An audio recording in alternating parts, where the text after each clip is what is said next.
The following is a selected video from masterthecontent.com, where you will find an extensive video library of lectures for a variety of standardized admission tests. We offer over 600 hours of detailed video lectures for a multitude of standardized tests. Use our interactive in-lecture table of contents to find specific topics of interest. Work through numerous in-lecture examples to help you internalize concepts. To learn more, visit masterthecontent.com. Your career, our passion. Firstly, what is titration? Well, as it says here, titration is the technique utilized to determine an unknown molarity of an acid by adding a base of known molarity to a known volume of acid.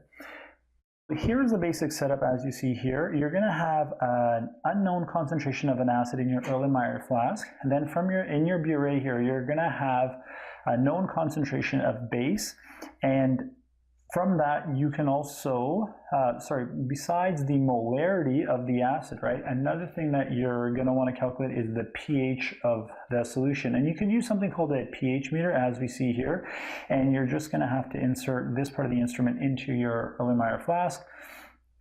Furthermore, there's also the neutralization reactions, right, that take place, and you can also use your pH meter. And you could also use the color change in the acid-base indicators, right, that demonstrate the neutralization reactions. Furthermore, the pH meter can also help you put forth titration curves. And the titration curves tell us at the different times what we're going to have is, or intervals you could say, or amounts of base added to our unknown concentration of acid, what that pH is going to be, and then from that you can create a curve, right? And let's just get right into it and take a look at what a titration curve looks like. Here we're looking now at a titration curve of a strong acid and a strong base.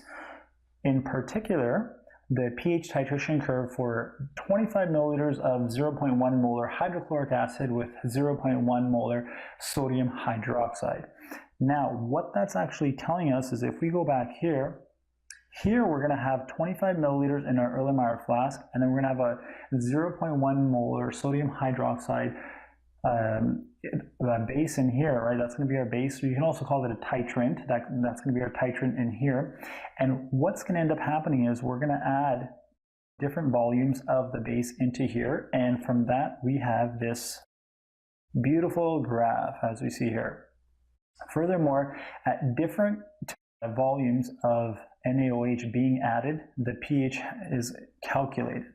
And now we'll take a look at how to calculate that pH. Okay, firstly, when we don't add any sodium hydroxide, right? And remember, this is a strong acid and strong base.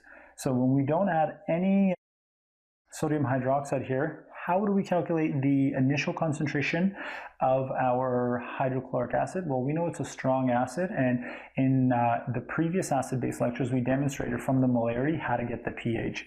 And if you follow that method, you're going to get 1.00. Wonderful. Now, one other point before we calculate the pH at 20 milliliters that I would like to bring up to you is the equivalence point is when you have equal amounts of your titrant and your acid. Here, what we're going to have is we're going to have 25 milliliters of hydrochloric acid, and we're going to have 25 milliliters of sodium hydroxide. That's going to be the equivalence point, and that's what that is. Now, we'll get there in a moment, but let's now calculate the pH, how to calculate the pH prior to the equivalence point. More specifically, when we have 20 milliliters of sodium hydroxide. Well, what we can do is, let me just do this on the next slide here, is we'll first calculate our moles of We'll first calculate the moles of our strong acid, then we can calculate the moles of our strong base. Depending on how many moles we have left, from there we can calculate the concentration, and from the concentration we can actually find our pH. Let's go ahead and take that route. We just said that in our flask, right? We just said that here we're going to have 25 milliliters, and how do we know that? We just said that right here, right? That we're going to have 25 milliliters of hydrochloric acid, right?